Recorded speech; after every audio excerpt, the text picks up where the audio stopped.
A continuació, sentirem una glosa sobre l'escriptor Vázquez Montalbán, mort aquesta matinada a càrrec de l'historiador Borja de Riquer. Vázquez Montalbán va comunicar per telèfon que volia arribar a temps per veure el partit del Barça amb el Depor.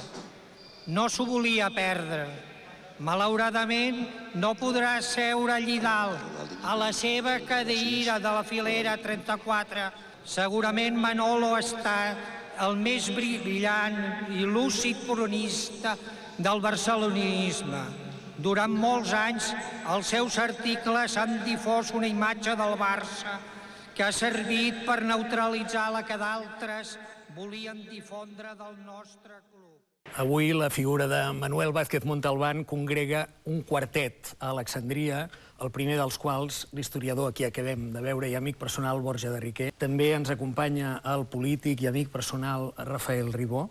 A la meva esquerra també l'escriptor de novel·la negra i amic també de Manolo, l'Andreu Martín, vell conegut d'Alexandria. I finalment la Rosa Gil, restauradora i propietària de Casa Leopoldo, on en Manolo acostumava a fer molts dels seus àpats. Manolo, com tots sabem perfectament, una de les seves passions era el Barça, tot que s'ho prenia amb aquella calma una mica irònica i càustica del Manolo, que no manifestava de forma externa el que podíem dir les seves passions. Ell, en futbol, en devia veure molt més que tots nosaltres junts, fins i tot partits de segona divisió que donen, crec, per no sé si el canal 33, no sé per quin canal, els dissabtes a primera de la tarda, no?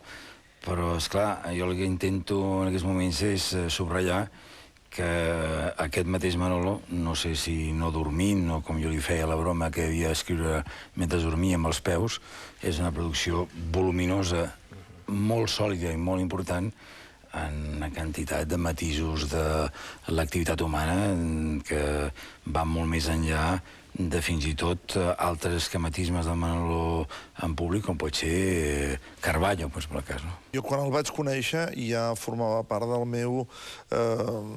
la meva mitologia literària. Jo vaig tenir ocasió de conèixer-lo amb ell, en el Joan Mercè i en el Jaume Perich, tots tres junts, un dia que vaig anar a lliurar uns guions de còmic a la revista Muchas Gracias i em van preguntar: tu has enviat una novel·la amb un concurs de novel·la policíaca?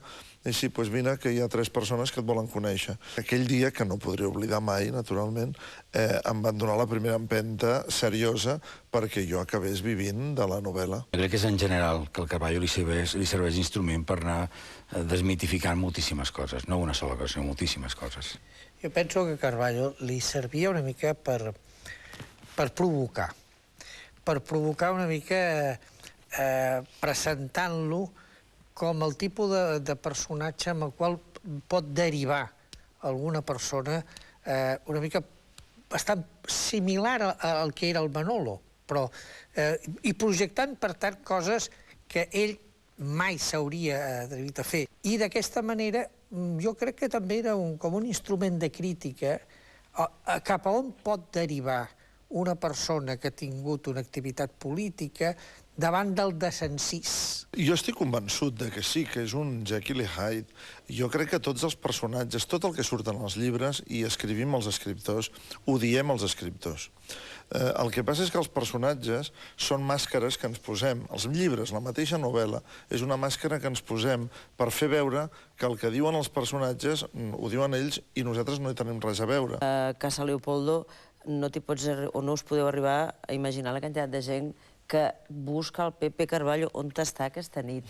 És a dir, no el desvinculen de que el Carballo és un personatge i sobretot els italians, cercano dove si trova el pepino, i aclara una mica, no? I es queden així comparats. Jo l'he vist, el Manolo cap a l'any 70, a l'estiu, escriure articles en 10 minuts, sense ni una nota. Màquina d'escriure? Màquina d'escriure. No hi havia ordinador, pom, pom, pom, pom, pom, pom, pom, pom, pom, pom, i un article d'allò per la premsa.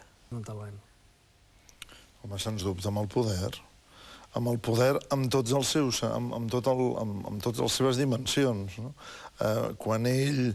Bé, amb el poder polític era evident, però quan ell parla de que el seu personatge Carballo crema els llibres perquè es venja de la cultura, o totes aquestes petites provocacions, en el fons també estava parlant d'aquesta cultura, d'aquest poder determinat de la cultura, com una cosa que ens domina per damunt i contra la qual s'havia de ser crític i també s'havia de socavar. Jo crec que tot el que tingués, amb l'Església no hi ha dubte. I jo diria que segurament en el fons dels seus escrits hi ha una idea encara molt més forta que l'atac al poder, que és la denúncia a tota mena d'explotacions, de la qual es treu un fil que sovint va parar als que refugien al poder. Però amb això és una vessant d'ell que a mi m'interessa molt subratllar. M'he trobat poques vegades persones tan crítiques com a Manol, però tan optimistes en el sentit de que sempre t'ajudava a trobar la sortida. Nosaltres hem fet la nostra cultura llibre a llibre i per això coneixem exactament la dimensió del nostre deute en la paraula escrita. Encara els llibres cremen llibres i això es fa perquè els llibres són perillosos, els llibres aixequen somnis i encara necessitem del somni. Quan tots serem feliços, llavors menjarem perdius, llavors al paradís terrenal el llibre també serà necessari. No oblideu mai que Adam i Eva no llegien i la cosa va acabar molt malament.